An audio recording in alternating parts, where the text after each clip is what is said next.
Assalamualaikum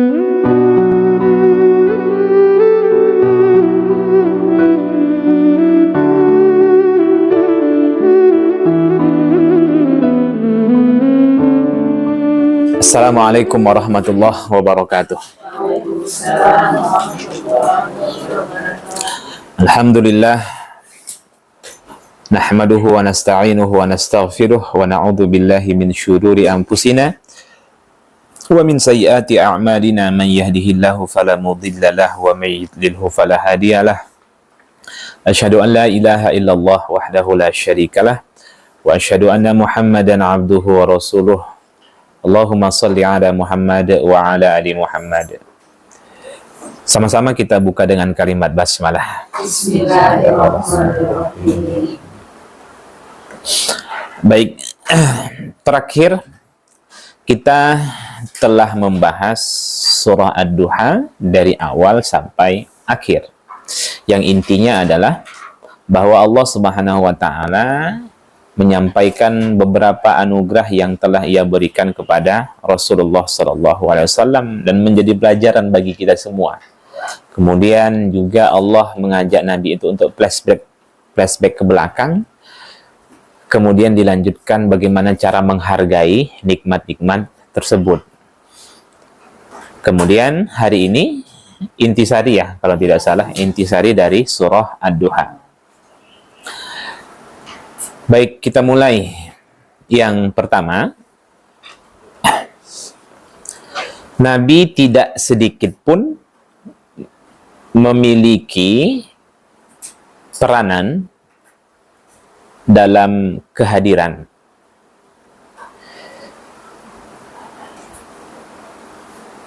Atau ketidakhadiran wahyu.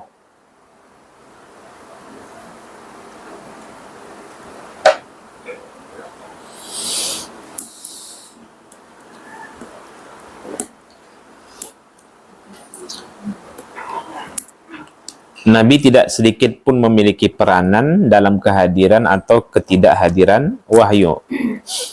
Titik. Buktinya bahwa beliau sangat menginginkan wahyu turun.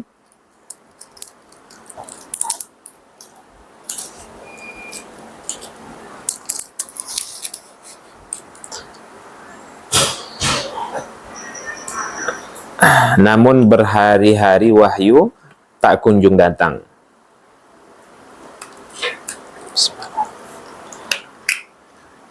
Bismillahirrahmanirrahim.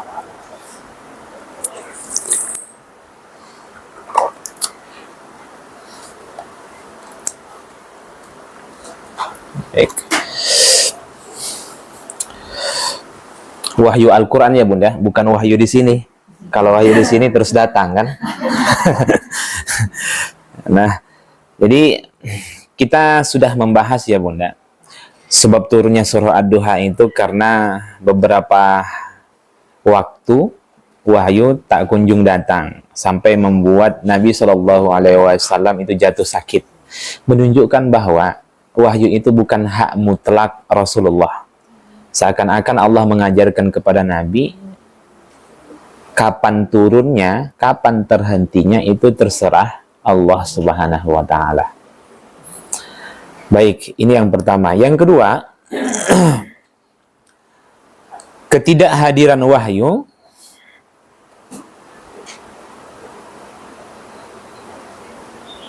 dalam beberapa hari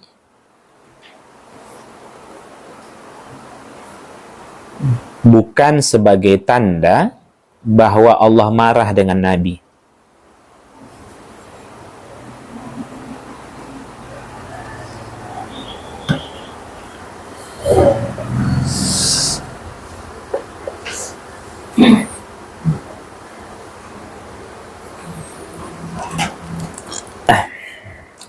Membenci Nabi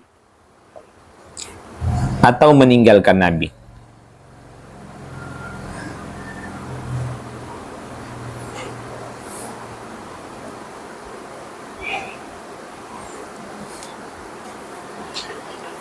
Titik. Ketidakhadiran wahyu bertujuan untuk memberi kesempatan kepada Nabi beristirahat. Ketidakhadiran wahyu bertujuan untuk memberikan kesempatan kepada Nabi beristirahat.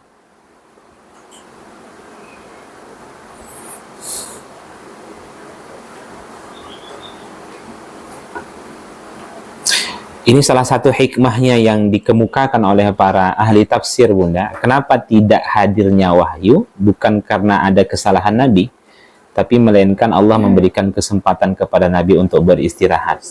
Andai kata wahyu itu terus berkesinambungan turun tanpa berhenti, maka pada saat itu Nabi wajib menyampaikan setiap Al-Quran yang sampai kepada beliau, menunjukkan bahwasanya tidak ada kesempatan bagi Nabi untuk beristirahat. Yang ketiga, masa datang bagi orang yang beriman selalu lebih baik daripada masa lalunya.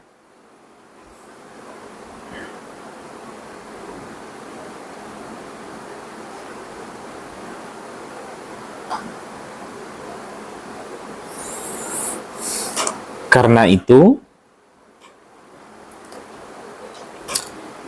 siapa yang masa lalunya lebih baik daripada masa mendatangnya,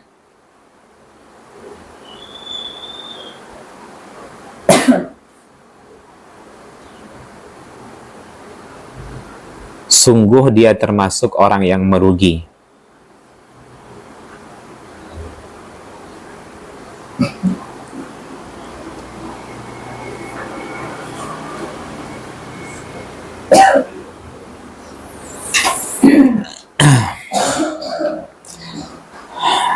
Ini bisa kita ambil pelajaran pentingnya, Bunda, ibrahnya, walal akhiratu khairul laka minal ula.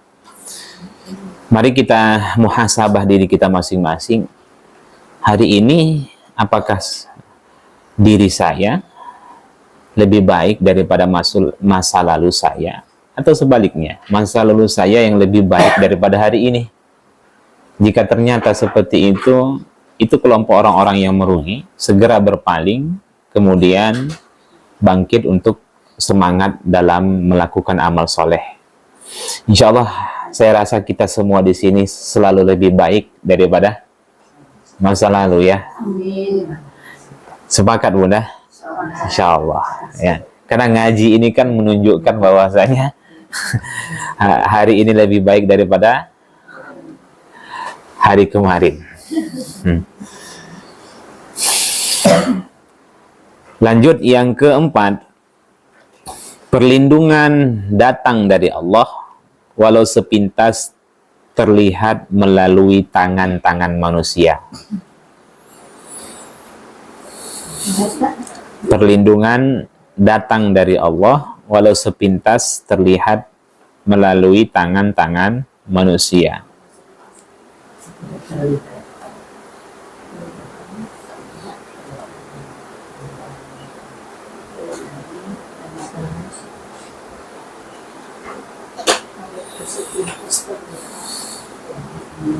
Walau sepintas terlihat melalui tangan-tangan manusia.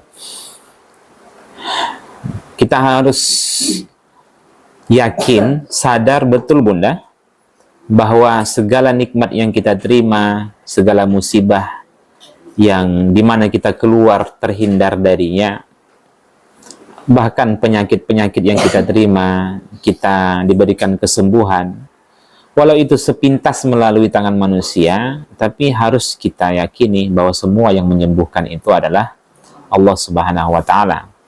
Jangan sampai kita menganggap bahwa yang menyembuhkan kita adalah dokter.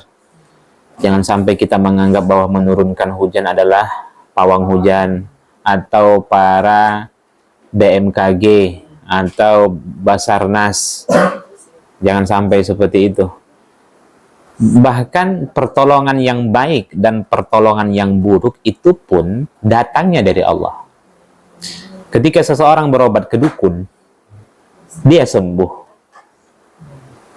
Sembuhnya itu dari siapa? Dari Allah Subhanahu wa Ta'ala. Tapi untuk menguji manusia, dia berobat itu melalui media yang disyariatkan atau tidak. Banyak orang kan, Ustadz, kalau saya belajar, memang dia dukun Ustadz, tapi kalau saya belajar berobat ke dia selalu sembuh. Itu ujian Bunda. Jadi kita memilih melalui media apa kita berobat. Jangan sampai media-media yang di dalamnya ada kekufuran. Banyak nih ya di kampung-kampung berobat yang pakai media-media harus. Ini banyak nih cerita-cerita kalau ingin sembuh harus motong ayam berwarna hitam. Tidak boleh ada warnanya sama sekali, kecuali warna hitam dari atas sampai bawah. Kemudian disembelih di hari ketiga, macam-macam tuh. Itu semua tidak ada dalam syariat Islam Bunda. Ya, karena itu hakikatnya itu adalah tumbal. Itu tumbal. Jadi mudahnya begini, setan tidak akan mau mengabdi kepada manusia kalau manusia itu tidak kufur dengan Allah. Semakin besar kekufuran manusia kepada Allah, maka semakin besar pengabdian setan kepada dirinya. Gampangnya begitu. Makanya kalau nanti kita belajar tentang bab-bab sihir, diantaranya adalah salah satu cara bagaimana agar setan itu mengabdi kepada kita, menulis Al-Quran dengan darah haid. Nggak boleh mandi junub. Kan semuanya kekufuran Bunda. Nggak boleh mandi junub, menulis Al-Quran dengan darah haid, dengan kotoran, memijak Al-Quran, ke toilet harus memijak Al-Quran. Itu sarana-sarananya. Maka walaupun sembuh, sesungguhnya itu adalah perbuatan-perbuatan syirik. Ya. Memelet suami boleh? Nggak boleh Bunda, karena kalau sudah pelet jatuhnya itu sudah syirik, walaupun niatnya itu baik. Tujuannya apa? Supaya semakin sayang suami saya kepada saya. Tapi kalau medianya itu buruk, nggak boleh juga. Biasanya kan perempuan-perempuan yang suka melet suami nih. Kalau suami, kalau nggak suka aja dia dengan istrinya paling tambah. Nah, iya kan? Atau ceraikan. Kalau istri, kalau ingin bertahan dengan suami tidak ada cara lain ya. Dukun lah. Ya. Baik. Kita lanjutkan yang ke-5. Yang pertama dan utama. Ini dua lagi siapa Bunda?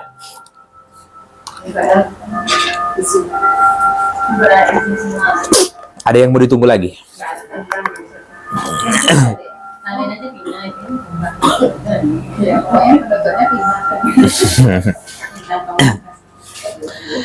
Yang pertama dan utama dituntut terhadap anak yatim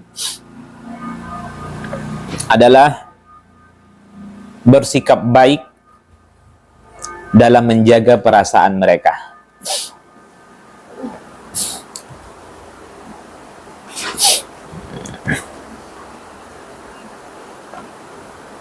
Koma, bukan memberi makan.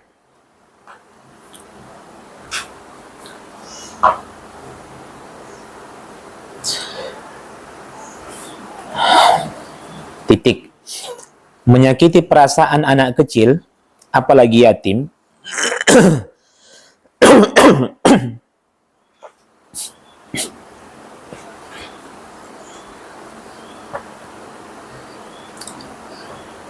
menyakiti perasaan anak kecil, apalagi yatim, sudah dapat menimbulkan akhlak buruk hingga dewasa.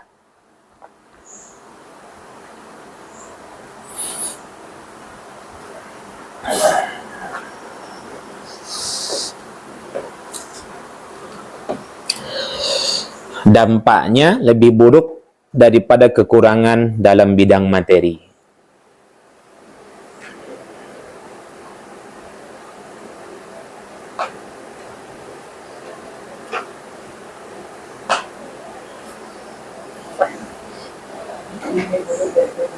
Dampaknya lebih buruk daripada kekurangan dalam bidang materi. Ini pelajaran penting bagi kita semua, Bunda, bahwa ternyata orang yang mati kelaparan daripada orang yang tumbuh dewasa dalam kondisi akhlak yang buruk, yang mana yang paling memudaratkan kita?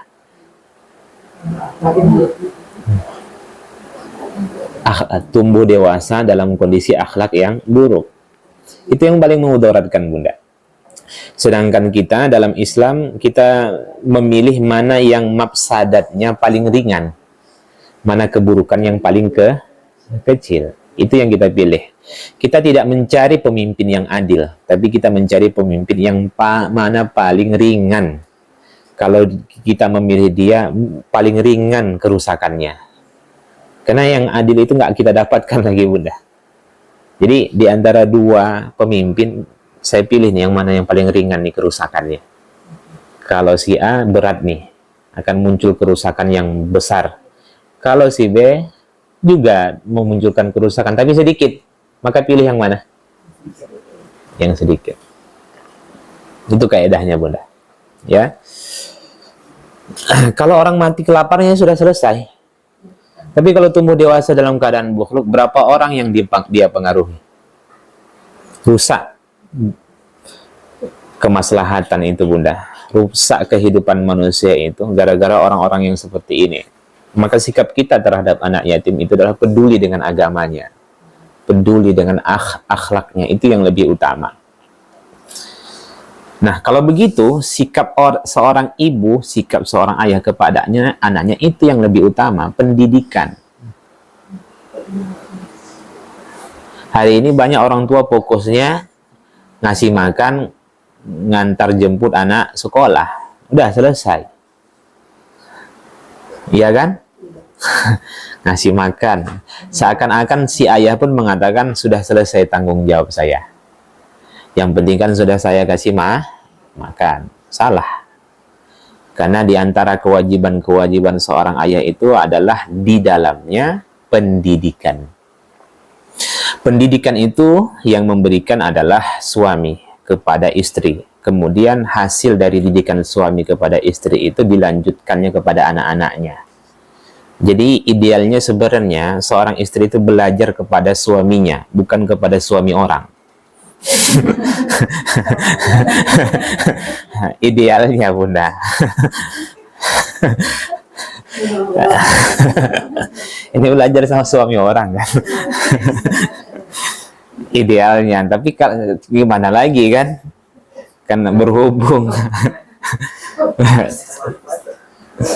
Astagfirullahaladzim. Baik, idealnya seperti itu. Memang itu, Bunda. Maka kita sebenarnya diperintahkan untuk fokus dengan keluarga kita masing-masing.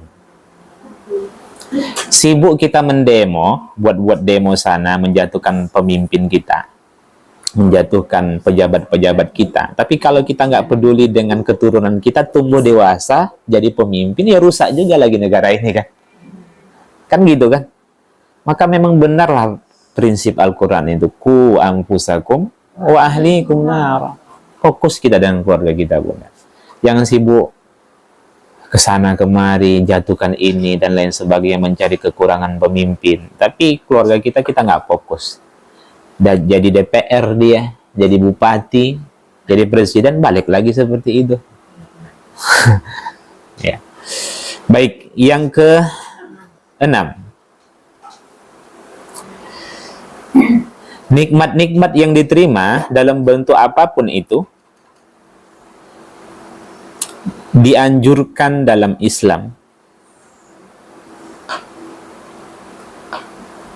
untuk menyampaikannya.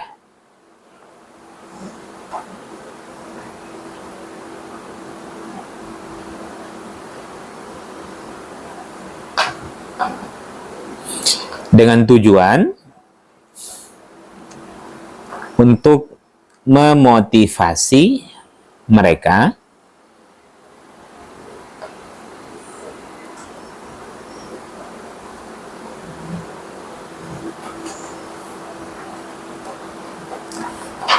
meraih nikmat-nikmat tersebut.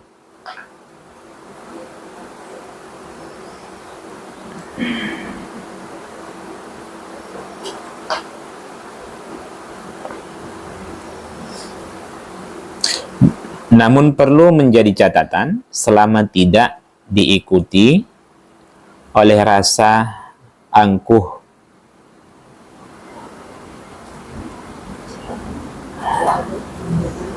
namun perlu menjadi catatan selama tidak diikuti oleh rasa angkuh, sombong, atau riya.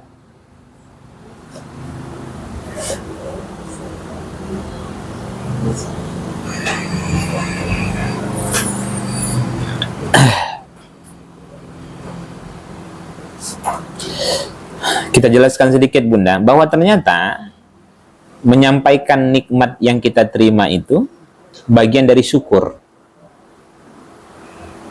dengan tujuan supaya nikmat yang kita dapatkan ini juga dirasakan oleh orang lain. Innallaha syakiron alima. Jadi makna syukur itu sebenarnya Bunda, apabila engkau dapat nikmat, orang lain dapat merasakannya. Gampangnya seperti itu. Apabila engkau dapat nikmat, orang lain merasakannya. Maka kalau begitu, sambung nikmat itu kepada orang lain. Setelah saya ngaji, saya bisa berdamai dengan masa lalu saya. Kalau ibu ingin bisa berdamai dengan masa lalu ibu, ngajilah. Apakah itu dianjurkan? Jelas itu dianjurkan Bunda. Nah, jangan dikatakan riak kamu. Enggak. Tujuannya kan untuk memotivasi. Setelah saya istiqomah menjaga sholat duha saya, Allah permudah segala urusan dunia saya. Demikian juga Allah permudah segala urusan akhirat saya. Sampaikan itu kepada orang lain, supaya juga dia juga mendapatkan nikmat tersebut. Nah, jangan disembunyikan. Menyembunyikan kebaikan itu nanti bisa saja kufur kepada Allah. Tidak selamanya menyembunyikan kebaikan itu ikhlas. Ada kalanya malah menyembunyikan kebaikan itu kufur. Ilmu itu kan nikmat. Kalau disembunyikan kufur jadinya. Jelas ya? Ilmu itu kan nikmat. Kalau disembunyikan kufur jadinya Bunda. Hanya berhenti pada dirinya sendiri. Dia tidak mau memberikan nasihat, melanjutkan ilmunya kepada orang lain. Itu salah. Maka nasihat saya kepada bunda-bunda sekalian, lanjutkan. Teruskan apa yang Bunda dapatkan. Sudah banyak dapat ilmu? Sudah? Sudah banyak. Saya rasa Bunda sudah banyak mendapatkan ilmu dari berbagai macam guru. Sekarang, sudah berapa orang yang hijrah gara-gara ilmu Bunda?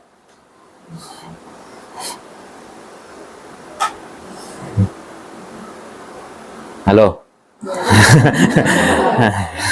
Nah, itu menjadi pertanyaan Bunda, yang menjadi catatan penting bagi kita semua. Jadi pernah saya dengarkan nasihat dari guru kan. Jadi, tapi bukan mengkritik saya Bunda, tapi mengkritik seseorang yang dakwahnya itu sebenarnya salah dalam pandangan Islam. Tokoh besar. Kemudian dia pernah bertanya kepada tokoh besar itu, dia katakan, dengan metode dakwah seperti kamu, sudah berapa orang yang masuk Islam? Dia jawab, tidak ada. Nggak ada. Kemudian, lihat metode dakwah si dia, dibandingkan dengan metode dakwahnya. Betapa banyak orang masuk Islam. Jadi, kita tidak hanya fokus pada kuantitasnya saja, tapi kualitas juga harus diperbaiki. Jadi jangan hanya fokus pada hadis Al-Quran, metodenya tidak dipelajari Bunda. Akhirnya orang banyak menjauh dari agama kan, gara-gara niat baik kita tapi salah metodenya, orang takut kan. Oleh makanya kenapa orang-orang itu terhipnotis? Karena berawal dari rileks dulu kan. Nah, dia nyaman dengan kita. Kemudian setelah dia nyaman, rileks dengan kita, baru kita pengaruhi pikirannya. Sebenarnya itu nggak bicara tentang dukun dan lain sebagainya, ilmu gaib. Itu memang ada dalam ilmu sains. Tapi kan dipengaruhi dulu pikirannya. Setelah itu apa yang kita sampaikan dia ikuti. Sampai pada tahap menirukan gerakan hewan pun dia mau kan.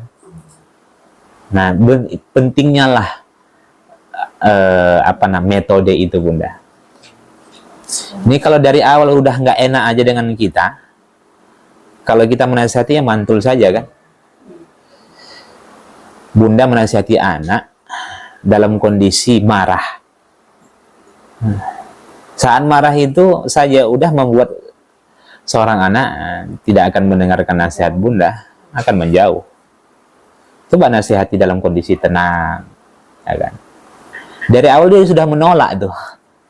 Jadi pas lagi tenang, rangkul bahunya, masuk ke kamarnya, ajak bicara. Kemudian apa yang dia inginkan, apa harapannya, apa yang Bunda inginkan dari dia. Insya Allah itu lebih masuk daripada menasihati dalam keadaan marah. Kira-kira ada yang nerima Bunda? Bunda dinasihati dalam keadaan marah? Enggak kan? Makanya lebih masuk nasihat itu kalau kondisi seperti ini kan. Tapi nah, itu yang penting Bunda ya. Itu bukan nasihat kan. Baik, alhamdulillah inilah intisari surah Ad-Duha ya. Berapa poin Bunda? 6. Jadi intinya menyebut-nyebut nikmat Allah itu bagian dari rasa syukur kita kepada Allah Subhanahu wa Ta'ala. Ada yang tanyakan sampai sini?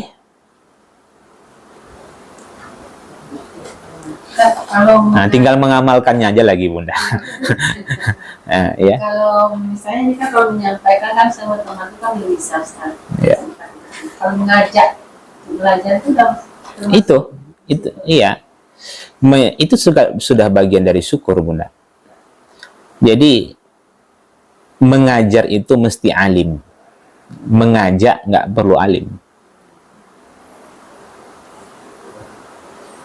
Bisa didefinisikan? Iya, mengajar itu mesti alim, tapi mengajak nggak harus alim. Ajak sholat, walaupun tak tahu dalil sholat, yang penting ajak sholat. Yang tahu aku umat Islam itu sholat. Jangan kau tanya-tanya sama aku dalilnya. Kalau mau tanya dalilnya sama ustadz lah, bilang aja gitu.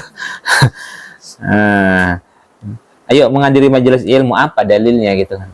Manalah tahu aku. Aku aja ibu rumah tangga. Kau tanya-tanya pula masalah itu sama aku. Kalau mau tanya nanti datang ke pengajian, minta bertanya kepada ustadz atau ustazah itu apa dalil menuntut ilmu. Jadi mengajar itu mesti alim, tapi mengajak nggak harus alim. Yang diwajibkan itu apa? Mengajak. Yang mengajak itu yang dikenal dengan dakwah itu, Bunda. Paham ya? Semua orang wajib berdakwah. Ya. Metode dakwah itu berbeda-beda. Ada yang dengan berceramah, ada yang hanya dengan meneruskan lisan-lisannya para ulama. Nampak di handphone, teruskan saja ke grup. Itu kan sebagian dari dakwah. Nah, ada yang mendoakan. Mengajak nggak bisa, dia mendoakan yang bisa dia. Ada pula yang dengan media-media, ya kan? Apa seperti mendengarkan, menghidupkan handphone kuat-kuat, ya kan, depan suami. Itu kan bagian dari dakwah pas lagi ceramah kan. Itu bagian dari dakwah. Nggak ngomong, biar orang ngomong itu, Bunda. Nah, ya. Baik. Alhamdulillah. Ada lagi?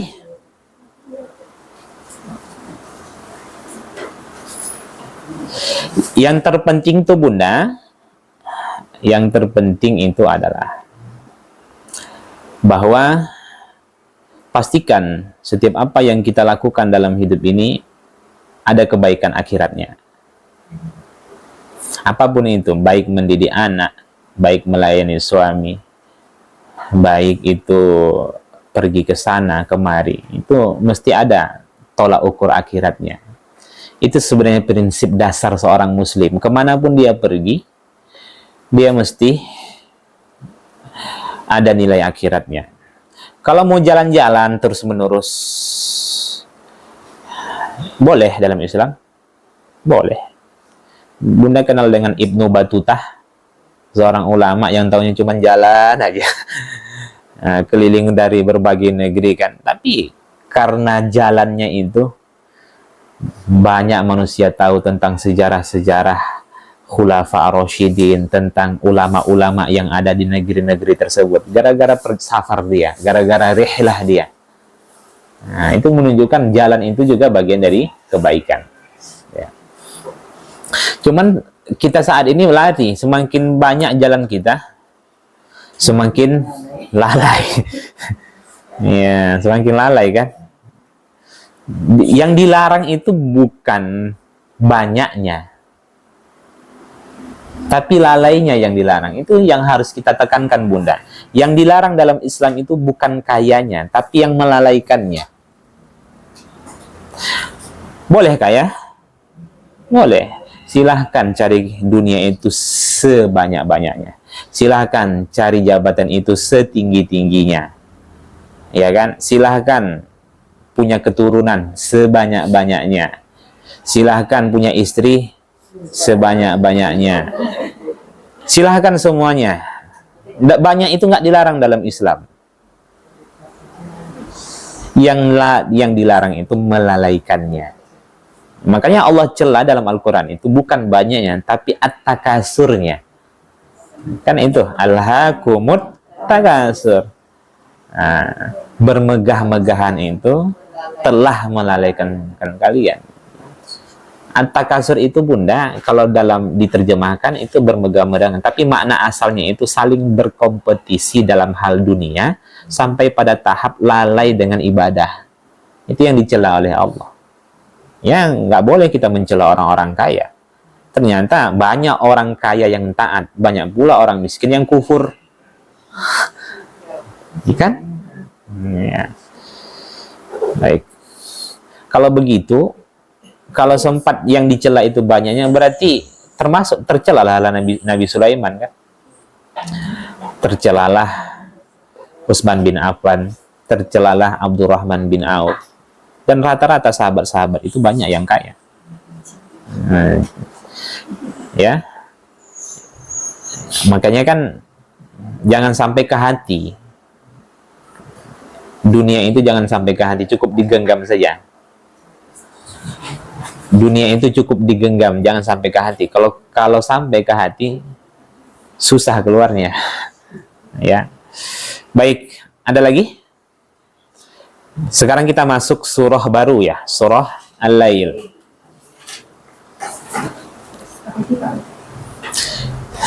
Siapa yang baca?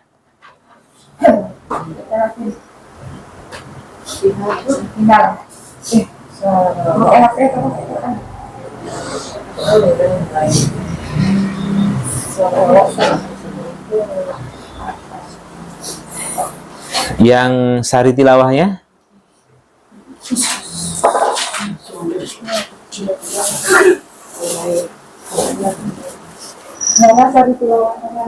Siapa, Bunda?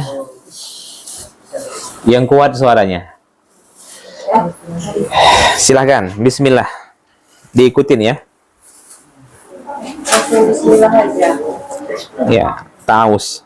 A'udzu billahi minasyaitonir rajim.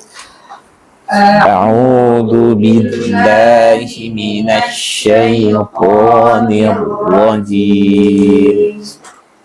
Bismillahirrahmanirrahim.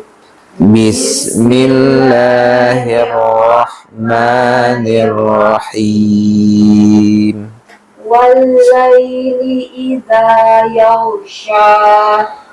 Wal-laili idza yaghsha. Wan-nahari idza tajalla. Wan-nahari idza tajalla. وما خلق الذكر والأنثى وما خلق الذكر والأنثى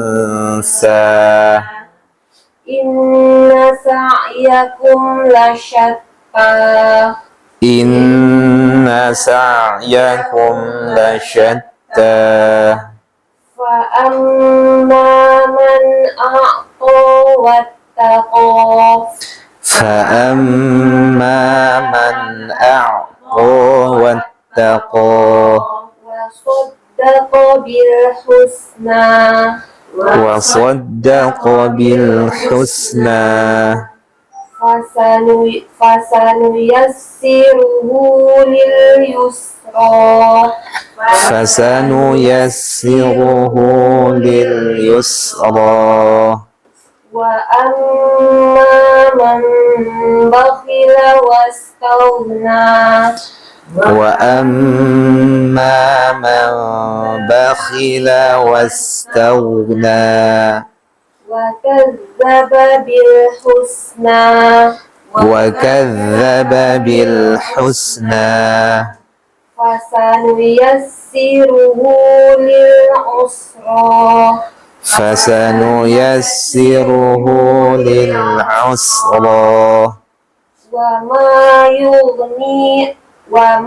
يغني عنه ماله إذا تردى وما يغني عنه ماله إذا تردى إن علينا للهدى إن علينا للهدى وإن لنا للآخرة والأولى وإن لنا للآخرة والأولى فأنذرتكم نارا تلظى فأنذرتكم نارا تلظى لا يصلها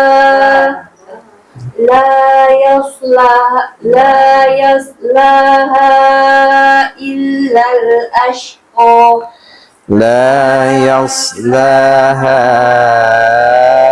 إلا الأشقى الذي كذب وتولى الذي كذب وتولى وسيجنبها الأتقى وسيجنبها الأتقى الذي يؤتي ماله يتزكى الذي يؤتي ماله يتزكى وما لأحد عنده من نعمة تجزى وما لأحد عنده من نعمة تجزى إلا ابتغاء وجه ربه الأعلى إلا ابتغاء وجه ربه الأعلى ولسوف يرضى ولسوف يرضى. Silahkan.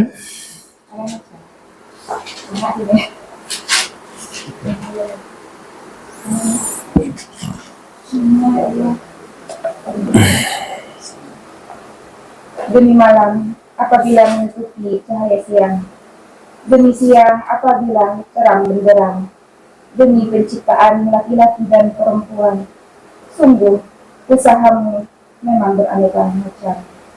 Maka barang siapa memberikan hartanya di jalan Allah yang bertakwa dan membenarkan adanya pahala yang terbaik surga, maka akan kami mudahkan baginya jalan menuju kemudahan kebahagiaan.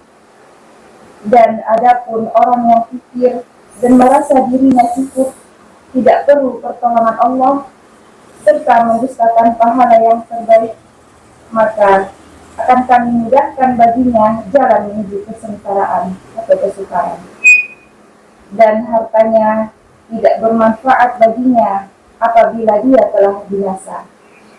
Sesungguhnya kamilah yang memberi petunjuk, dan sesungguhnya milik kamilah akhirat dan dunia itu. Maka aku memperingatkan kamu dengan neraka yang menyala-nyala.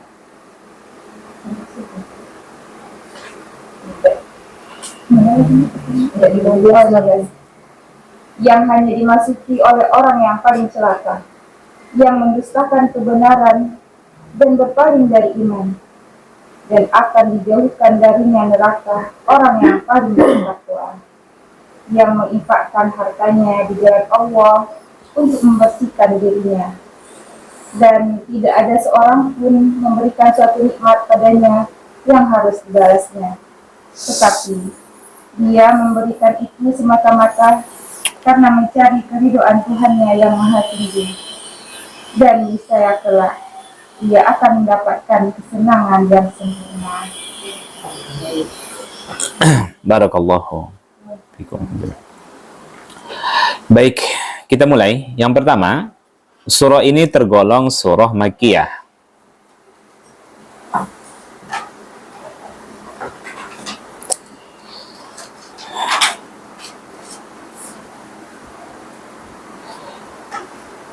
Kemudian yang kedua, asbabun nuzul.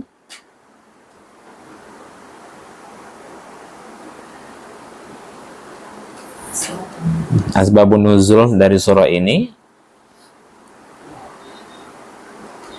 sebab turunnya surah ini mengenai Abu Bakar yang selalu menghabiskan hartanya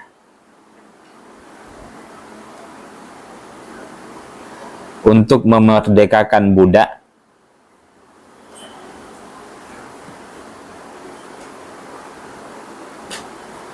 baik laki-laki dan perempuan.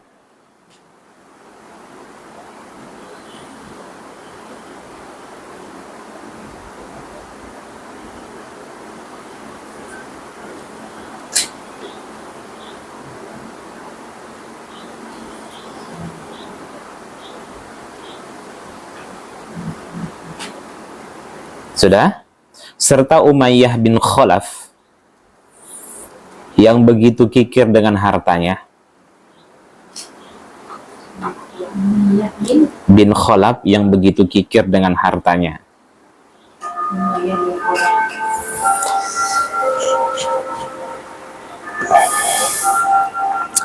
Sehingga turunnya surah ini untuk memuji kedermawanan Abu Bakar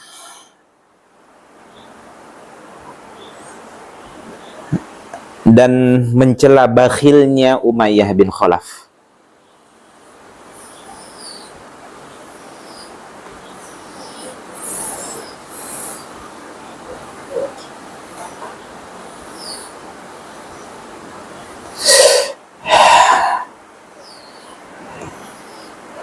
Jadi, kalau Bunda tadi menyimak benar-benar apa yang dibacakan oleh saudari kita tadi, itu sekilas dapat kita ambil kesimpulan bahwa di situ di mana Allah menceritakan tentang keutamaan-keutamaan orang yang berinfak dan celaan-celaan terhadap orang yang bakhil. Yang sebenarnya itu adalah ditujukan kepada Abu Bakar. Abu Bakar ini hari-hari mereka itu, Abu Bakar ini hari-harinya itu yang ada di pikirannya bagaimana dia menghabiskan hartanya untuk memerdekakan budak, baik laki-laki dan perempuan. Yang sampai-sampai disebutkan dalam riwayat ketika Aisyah itu bertanya kepada Abu Bakar, "Wahai ayahku, sesungguhnya para budak-budak ini tak pernah sedikit pun memiliki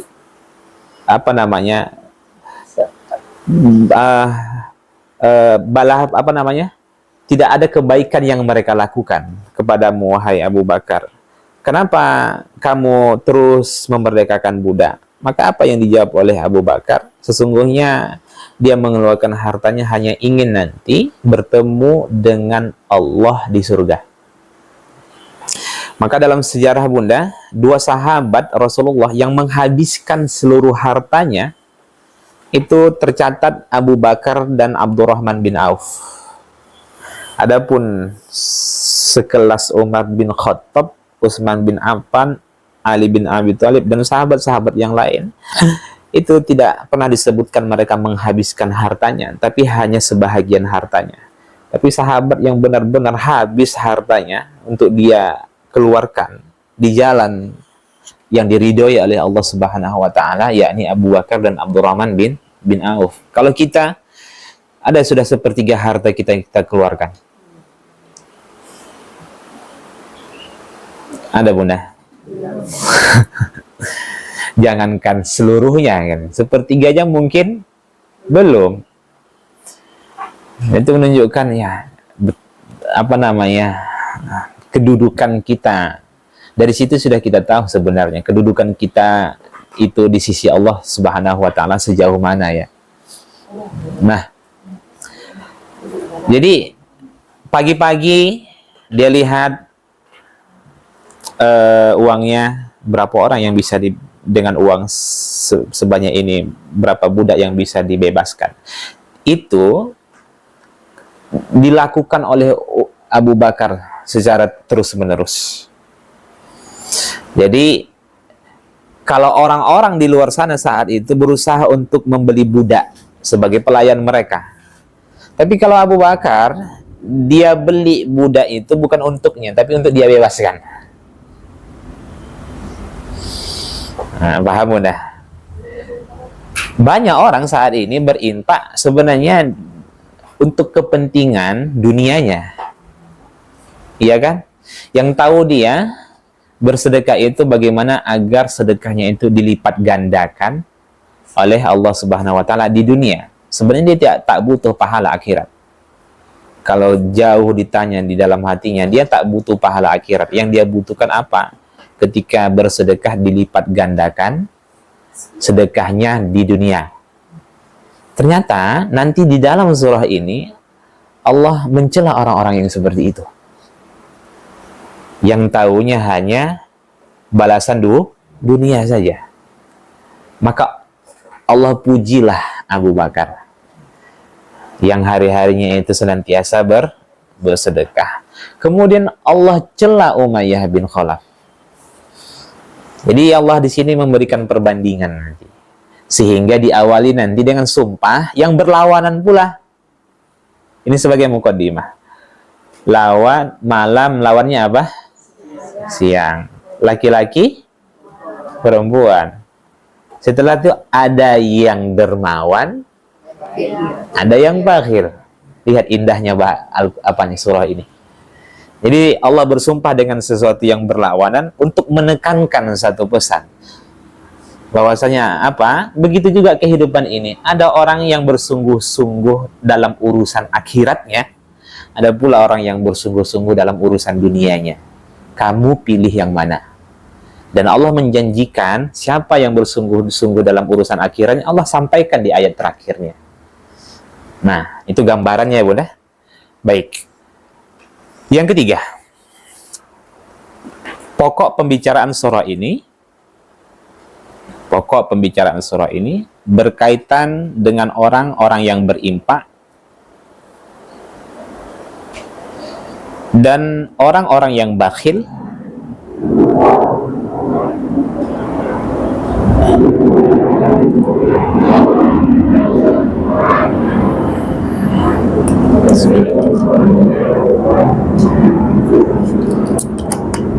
serta apa yang mereka peroleh dari sikap tersebut.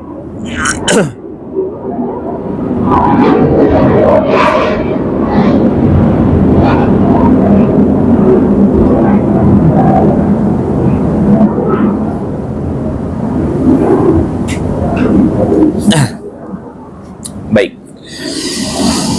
Kita mulai dari ayat pertama. Silakan dibuka Bunda. Kalau bisa kedepannya bawa Al-Qur'annya Bunda. Al-Quran terjemah. Ya, karena kita tidak menulis lagi Bunda ayat yang panjang-panjang.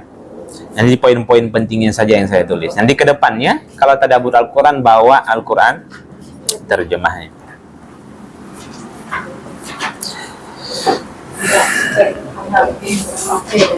Boleh, nggak masalah Bunda. Kalau bisa dilihat.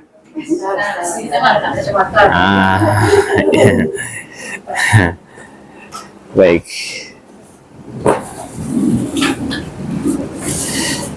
Kita mulai dari ayat pertama. Bismillahirrahmanirrahim. Allah berfirman, "Wal-laili idza yaghsha." Ayat ini dimulai dari huruf waw yang kita kenal dengan huruf qasam. Huruf yang bermakna sumpah. Jadi di ayat ini Allah bersumpah. Bersumpah demi apa? Demi malam. Ya, wal-laili demi malam. Kalau wal-layalil, kalau wal-layalil demi malam-malam, itu jamaknya Bunda. Iya kan? Ini wal-laili itu demi malam. Idza, apabila. Yaghsha itu terambil dari kata ghasha, ya. Ghasha.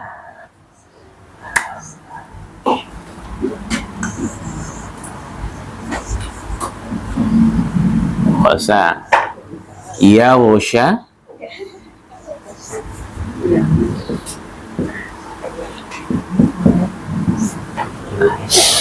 Apa masdarnya Bunda?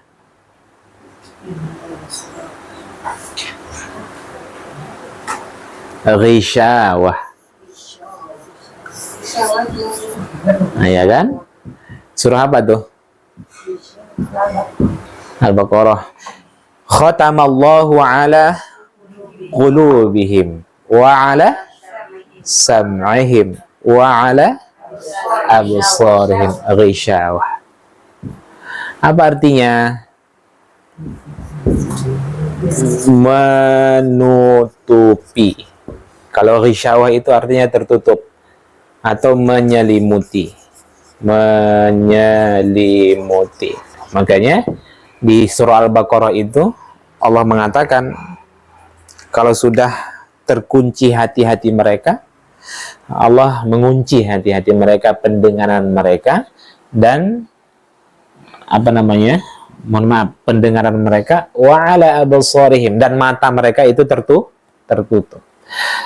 Jadi secara bahasa artinya ghasya itu menutupi atau menyelimuti. Sehingga yang dimaksud dengan ayat ini adalah Allah bersumpah demi malam, ya kan? Idza yaghsha, apabila menutupi. Menutupi apa? Ya, menutupi cahaya siang. Apa yang membuat cahaya siang itu tertutupi? Karena kegelapan malam. Jadi seakan-akan Allah mengatakan Allah bersumpah demi malam yang kegelapannya menutupi cahaya siang. Nah, jelas ya. Baik. Ini yang pertama. Kita tidak lagi membahas apa definisi sumpah ya Bunda. Sudah berulang kali kita sampaikan. Yang ada sekarang ini kalau saya tanya bisa nggak jawab lagi? Tapi nggak usah lah. Nah, supaya pekan depan kalau ditanya bisa jawab. Ya. Baik. Kita tidak membahas lagi Bunda. Sudah berulang kali. Kenapa Allah bersumpah di dalam Al-Quran? Apa makna dari sumpah itu? Itu berulang kali. Mulai dari surah Al-Asr. Ya kan? Surah An-Tin, surah Ad-Duha. Nah, itu sering kali kita bahas ya. Baik. Allah bersumpah demi malam yang kegelapannya menutupi cahaya siang. Kemudian di ayat kedua, lagi-lagi Allah bersumpah wan nahar. Demi siang, idza, apabila tajalla. Tajalla itu sebenarnya makna asalnya menjelma atau menampakkan diri, Bunda. Tajalla itu menampakkan diri, menjelma atau menyingkap. Jadi ini untuk menambah kosakata bahasa Arab Bunda juga. Menampakkan diri, menyingkap, ya, menyingkap atau menjelma.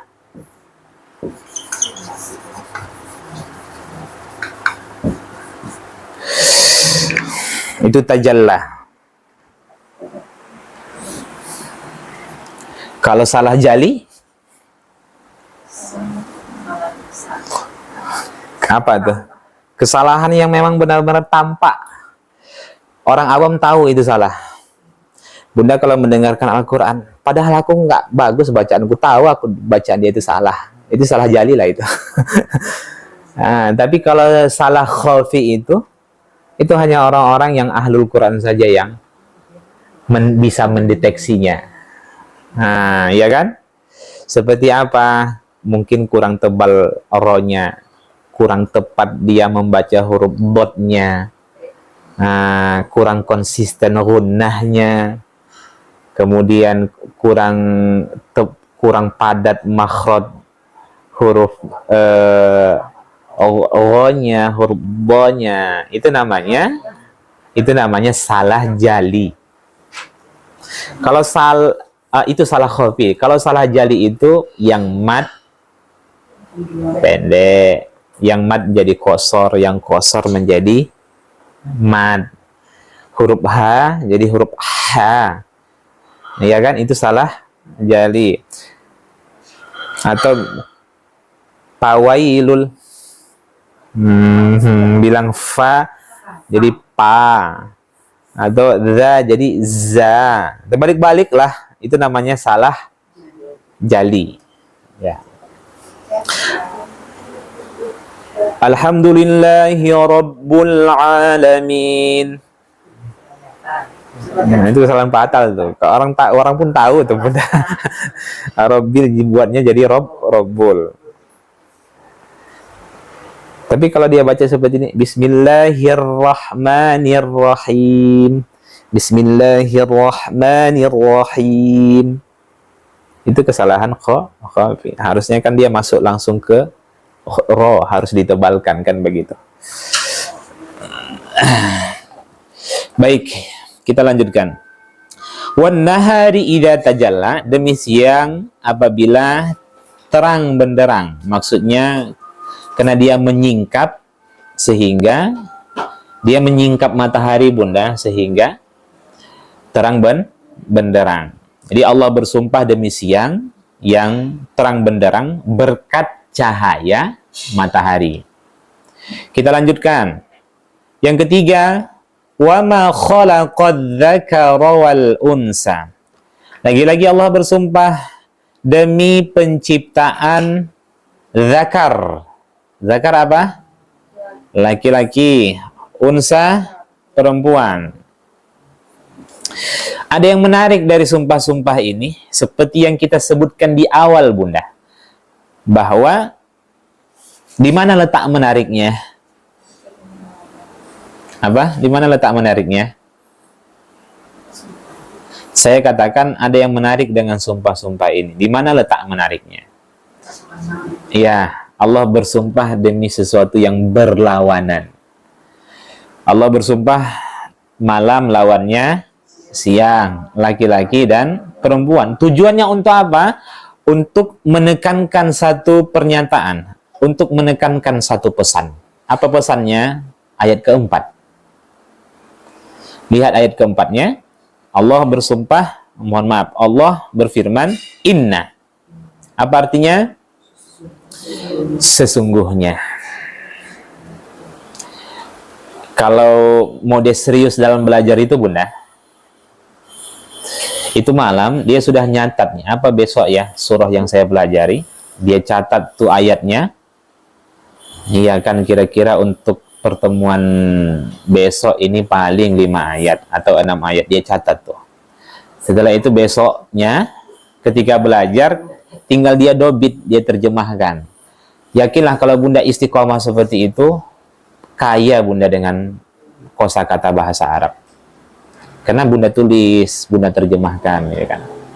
Karena kita tadabbur Quran ini tidak hanya tafsirnya saja, tapi kita pahami dari sisi bahasa juga. Ya.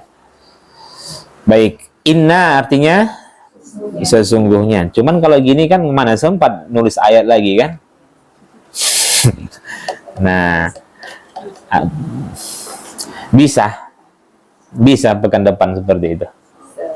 Insya Allah. Ya. Inna sesungguhnya, huruf taukid ya, untuk menekankan, untuk menegaskan. Sa'yakum, sa'yakum, usaha kalian.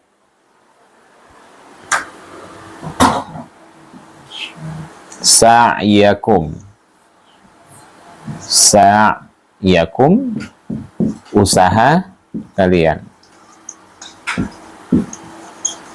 Terambil dari kata as-sa'yu. As-sa'yu. Terbentuklah kata sa'i. Sa'i apa? Sa'i apa? Usaha yang sungguh-sungguh. Usaha yang sungguh-sungguh. Sa'i. Bukan lari-lari Bunda. 5 kali dia haji ditanya sa'i masih jawabnya lagi lah dari kecil kan. Sa'i itu usaha yang sungguh-sungguh.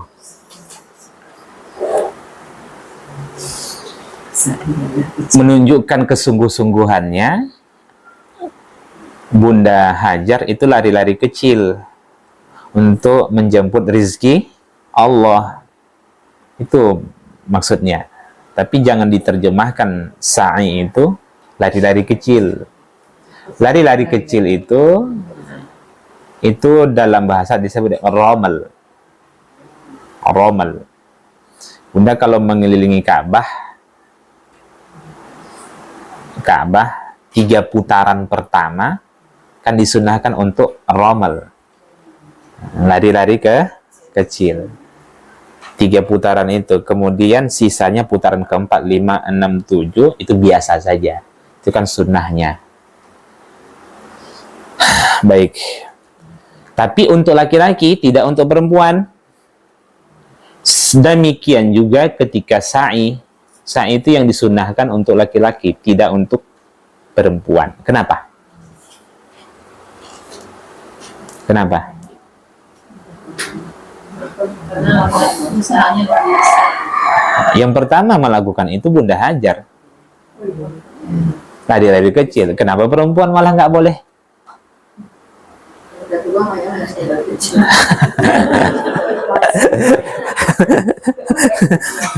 Kenapa nggak boleh Bunda? Yang pertama kali mempraktekkan lari-lari kecil itu siapa? Bunda Hajar. Tapi Rasulullah itu melarang bagi perempuan untuk lari-lari kecil. Padahal yang mempraktekkannya pertama kali perempuan. Harusnya yang dituntut untuk lari-lari kecil itu siapa? Kenapa? Tak boleh. Hah? Oh. Karena kalau perempuan itu lari-lari kecil, maka terbentuklah auratnya. Nah, terbentuklah auratnya, maka nggak boleh. Nah, paham ya Bunda? Lihat bagaimana syariat Islam itu menjaga marwah perempuan itu. Kalau dia lari-lari kecil, akan terbentuk auratnya, terbentuklah lekuk tubuhnya, kemudian bokongnya dan sebagainya. Terbentuk. Hari ini tidak. Maraton dia pakai legging pula lagi. Parah memang. Depan ruko pula lagi tuh. Disponsori Pak RT pula tuh. Suaminya gini-gini pula tuh. Apa Bunda? Nah, jadi parah, memang parah Bunda. Jadi nggak ada Bunda, kalau senam dalam ruangan lah, senam dalam ruangan yang instrukturnya itu juga perempuan, walaupun dia setengah perempuan, nggak boleh Bunda. Kemanapun fitrah laki-laki itu nafsunya ada. Seprofesionalnya itu seorang dokter laki-laki, dokter kandungan, nafsunya ada. Maka nggak boleh gitu, bunda-bunda itu, kalau siapapun itu ketika melahirkan ditangani oleh dokter laki-laki, kecuali tidak ada dokter perempuan. Ini sekarang kalau ditanya, enak Ustadz, tangannya halus, apalagi dokternya tampan, ya kan, itu dosa Bunda. Sepakat para ulama dosa, kecuali dalam keadaan darurat. Memang tidak ada dokter perempuan. Sekarang SPOG itu banyak perempuan. Ustaz, Ya. kemarin ini kan saya sebelumnya waktu melahirkan dulu memang belum tahu, sekarang udah tahu. Kemarin sempat ada konsul sama dokter, jadi namanya itu nama perempuan. Saya nggak tahu, saya kira itu perempuan, saya pilih. Pas masuk laki-laki, gini kan, mau mundur gimana, mau terpaksa masuk lagi ya, akhirnya check up aja gitu. Nggak apa? Nggak boleh juga Bunda. Nggak tahu. Kalau sudah nggak ke dalam, cuma bagian perut aja di sama saja. gitu. Sama Karena saja. namanya tuh nama perempuan gitu. Kan saat itu kan belum akad kan, Bunda boleh memilih kan antara maju atau mundur kan. Dokter itu nampak juga wajah saya kaget, saya cari-cari dokternya yang mana itu. Ini kata perawatnya terpaksa lagi gitu. Nggak boleh Oke. Bunda. Iya, kemarin bulan yang lalu. Nah, alhamdulillah sudah banyak. SPG itu sudah banyak. Ini kadang laki-laki, kenapa dia milih?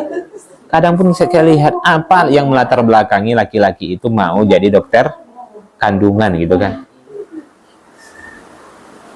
Kenapa Pak? Kenapa dia milih dokter? Kan masih banyak tuh spesialis yang lain, kenapa? Kan kenapa? Suka dia Bunda.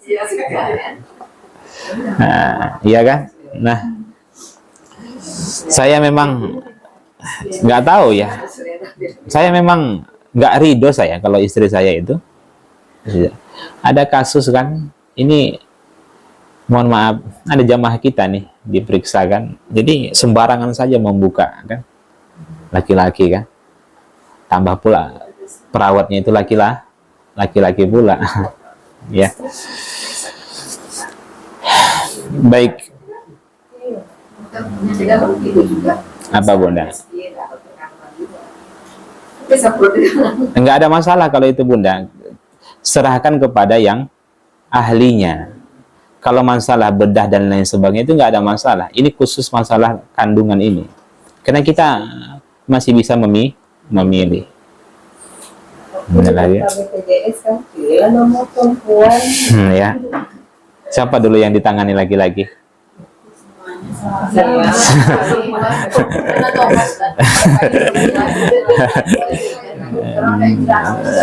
Nah, baik. Nggak boleh. Haram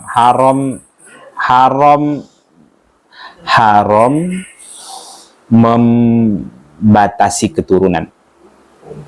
Kalau menjaga jarak boleh.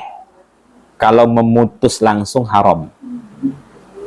Bunda KB karena menjaga jarak atau memang tak mau lagi melahirkan?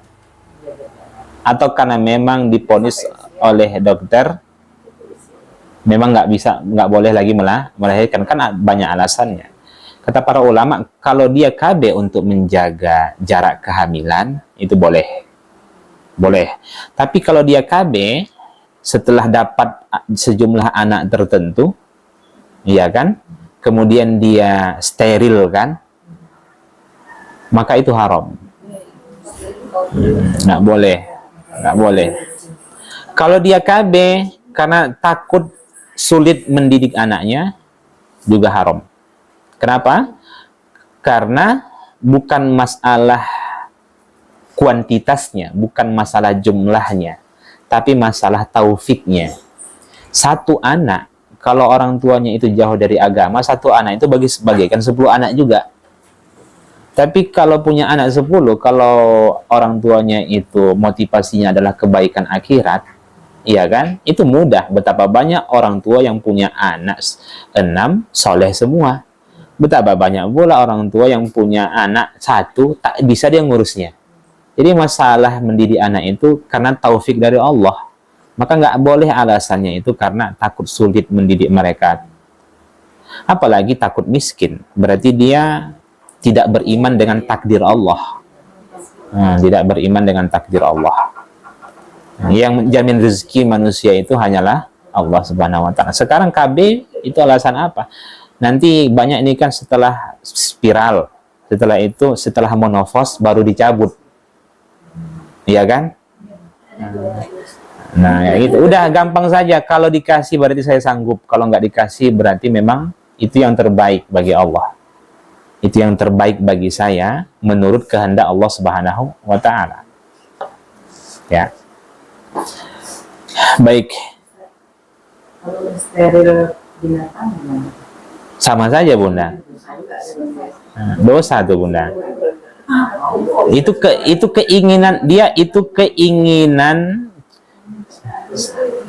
Saya lihat ceramah dari Buya Yahya, beliau mengatakan haram. Kenapa? Kecuali ya karena alasan-alasan darurat. Ini tidak, karena dia banyak anak, repot. Kalau nggak repot jangan diurus. Iya kan, kucing itu Bunda orang makhluk yang hidup di tengah-tengah kehidupan manusia. Kalau tak kita yang ngurus, banyak orang-orang gitu. Jadi sekelas Abu Hurairah sayang kucing tapi nggak mau masukkan kucing ke rumahnya. Karena di depan rumah saja, Bunda. Di depan rumah, kemudian dia peduli. Di mana-mana dia ketemu dengan kucing, dikasih makan. Ini orang dibilang sunnah-sunnah, tapi lihat kucing orang nggak mau dia kasih makan. Kucingnya saja kasih makan. Itu yang salah tuh. Harusnya kalau nampak dia kucing tengah jalan, kasihnya makan. Itulah bukti ikut sunnah Nabi itu. Iya kan? Maka itu kesenangan tuannya itu, bukan kesenangan kucing. Sama dengan burung juga kan? Burung juga kayak gitu kan? Nah, jadi di tuannya kan, lihat Tuhan, tit tit tit, bunyi apa burung itu? Dibilang oleh tuannya kan, tengok tuh burung gua, pintar kan, bersuara dia. Padahal kawin bilang tuh, kawin, dikurung dia di sangkar sendirian. Iya. Makanya para ulama mengatakan kalau melihara burung sangkarnya mesti besar dan harus ada pasangannya. Zolim, Bunda. Demikian juga kucing. Kalau nggak mau ya pilihlah kucing jantan, jangan betina. Dia kan cuma nyentor saja kan, mana peduli dia. Sudah store pergi dia. Nah, kan gitu. Nah. Baik. Kecuali dalam keadaan darurat. Ya. Dia pelihara anaknya, Ustaz. Gimana tuh? Hah? Nggak mau dia nyusuin anaknya di tiba-tiba. Nah, itu darurat tuh, Bunda. Itu boleh. Boleh. Dalam kondisi seperti itu boleh. Kali turun anaknya ditujukan terus. Iya. Semakin terus anaknya digilas mobil orang. Boleh. Itu dalam keadaan darurat kan, Bunda. Jangan, Bunda. Saya pernah mendengar ceramah dari Ustaz Khalid Basalamah ya. Beliau mengatakan memang begitu, seperti apa yang saya sampaikan di awal. Kalau Bunda pastikan kucing itu istinja, siap kencing dia, dicucinya gini ya. Nah, ya kan, boleh. Tapi kalau belum dia pastikan jangan. Duduk dia di sofa masih basah tuh. jadi najis kan? Sedangkan binatang-binatang yang haram untuk dimakan, maka haram pula, najis pula kan, kencingnya, kotorannya dan lain sebagainya kan. Di basuh pula tuh pakai tisu basah.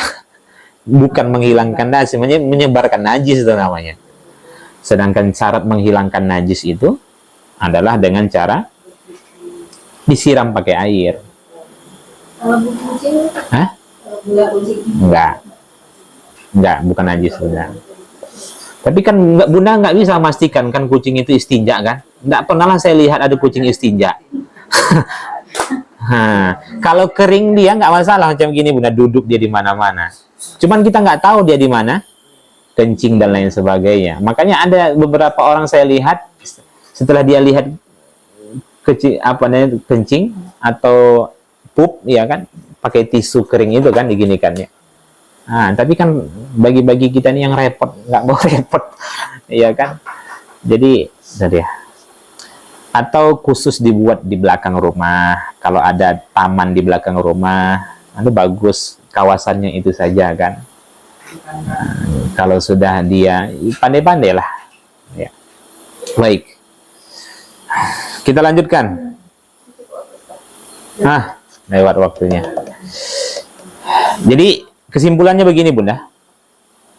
Di ayat ini Allah mengatakan, sungguh usaha kalian itu benar-benar berbeda. La syatta itu benar-benar berbeda, beraneka ragam, bermacam-macam. Jadi, apa hubungannya pesan sumpah ini dengan sumpah di atas? Apa hubungannya? Allah tadi bersumpah demi sesuatu yang berlawanan. Kemudian Allah mengatakan, sesungguhnya usaha kalian itu benar-benar berbeda, beraneka ragam, bermacam-macam. Sekarang kita tanya, apa hubungannya ayat 4 ini dengan sumpah-sumpah di atas? Sedangkan dulu kita sudah pernah belajar, ketika Allah bersumpah, pasti ada hubungannya sumpah dengan pesan dari sumpah. Sederhananya begini Bunda, cepat. Sesungguhnya Bunda, usaha manusia itu berbeda-beda. Sepakat dulu? Ya, karena memang Allah katakan sesungguhnya usaha manusia itu berbeda-beda. Dalilnya ini Bunda, ayat 4. Nggak ada yang sama usaha manusia itu. Tapi hakikatnya, walaupun banyak perbedaan usaha manusia itu, hakikatnya hanya ada dua. Ada yang bersungguh-sungguh berusaha dalam kebaikan, ada yang berusaha dalam keburukan. Sebagaimana sumpah-sumpah di atas. Bisa dipahami ya? Jadi, memang usaha manusia itu bermacam-macam, namun hakikatnya hanya ada dua. Ada usaha manusia dalam beramal baik, ada pula usaha manusia dalam beramal buruk. Nah, benar? Iya, memang dua saja Bunda. Kalau nggak taat, durhaka. Kalau nggak bakhil, kalau dia nggak dermawan, ya bakhil. Kan itu. Kalau nggak dia sibuk dengan urusan akhiratnya, berarti dia sedang sibuk dengan urusan dunianya. Sebaliknya kayak gitu. Nah, jadi bahkan memang alam semesta ini, iya kan? Bahkan begitu seimbangnya alam semesta ini, Allah menciptakan memang selalu semuanya berpasang-pasangan. Ada kurus, tinggi, putih, cantik, surga, dunia, akhirat. Iya kan? Bahkan baterai positif. Begitulah alam semesta ini Bunda. Sesuatu yang berlawanan.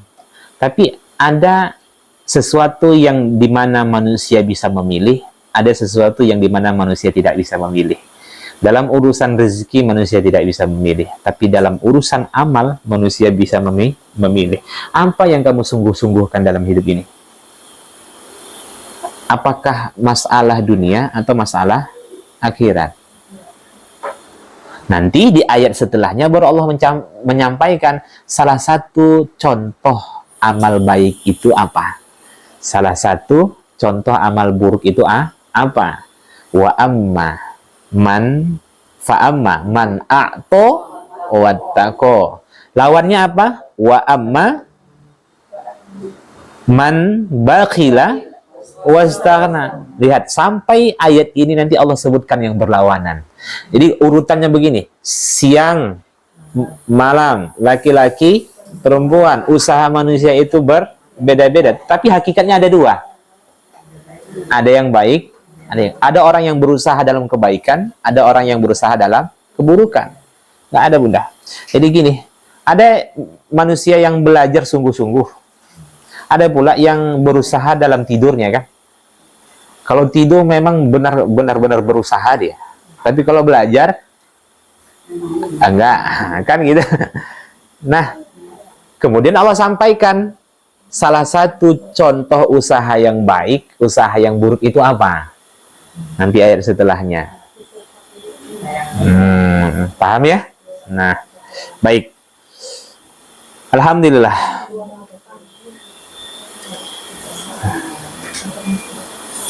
Jadi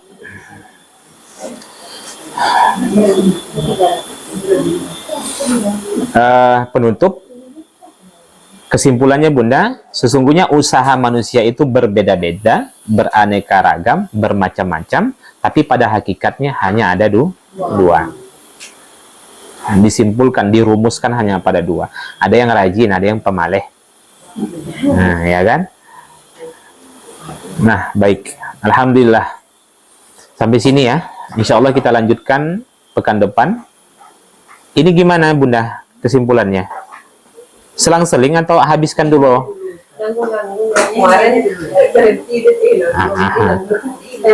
Habiskan aja lah setiap surah dulu ya. Baru lanjut nanti Al-Kabair. Habis satu dosa, lanjut nanti Tadabbur. Gimana? Hah? Bagus kayak gitu kan? Ya. Baik. Tapi itu semuanya saya memberikan opsi. Itu semuanya ada di tangan ketua kita. Ya. Beliau ashabul bait. Ya, jadi keputusan ada di tangan beliau. Rasanya praktis ilmu gitu ya, jadi sampai ada yang bilang kan, pengen cuman pelaksanaannya masih ya, jangan fokus pada Bunda, jangan fokus pada belajarnya saja ya. Tapi jangan sampai lupa. Enggak, banyak orang itu dia bergantung pada kemampuannya, pada kekuatannya, lupa dia berdoa. Nggak boleh, mungkin jarang berdoa. Yang dia minta selama ini adalah minta ini, minta itu, tapi dia nggak pernah minta hidayah, kan? Ya Allah, mudahkan saya untuk melakukan amal soleh, mudahkan saya supaya mengamalkan ilmu yang saya dapatkan. Jarang mungkin dia berdoa seperti itu. Selama ini mungkin dia hanya fokus pada kemampuannya sendiri, hingga pada akhirnya apa? Banyak ilmu tapi susah mengamalkan, kan? Caranya begitu, banyak terus minta kepada Allah, ya kan, minta taufik, ya, saya sudah ini dan lain sebagainya, saya sudah dapat ilmu ya ini, ya Allah bantu saya untuk mengamalkannya. Itulah yang kita minta, kan, 17 kali, ya kan, ihdinas siratal mustaqim. Baik, barakallahu fikum jami'an. Jadi hidayah itu akan didapatkan oleh seseorang karena beberapa sebab. Satu, dia mencari sebab-sebab hidayah itu datang. Di antara sebab-sebab hidayah itu datang, dia berdoa. Tidak pernah dia sedikit pun bersandar pada kekuatannya. Maka terus dia berdoa, minta hidayah, minta dimudahkan untuk mengamalkan ilmunya. Yang kedua, dia meniti jalan orang-orang soleh terdahulu. Bagaimana cara Nabi, bagaimana cara sahabat, bagaimana cara ulama-ulama terdahulu itu mengamalkan agama, dia ikuti. Yang ketiga, dia bersungguh-sungguh dalam menekun yang dua tadi. Syaratnya 3, sebab-sebab hidayah itu datang. Tadi apa yang pertama? Doa. Senantiasa berdoa, bukan berdoa sesekali. tapi senantiasa berdoa. Kemudian dia belajar, itu maksudnya. Yang ketiga, dia bersungguh-sungguh melakukan dua ini. Nah, paham ya? Nah, itu dia. Baik, assalamualaikum warahmatullahi wabarakatuh.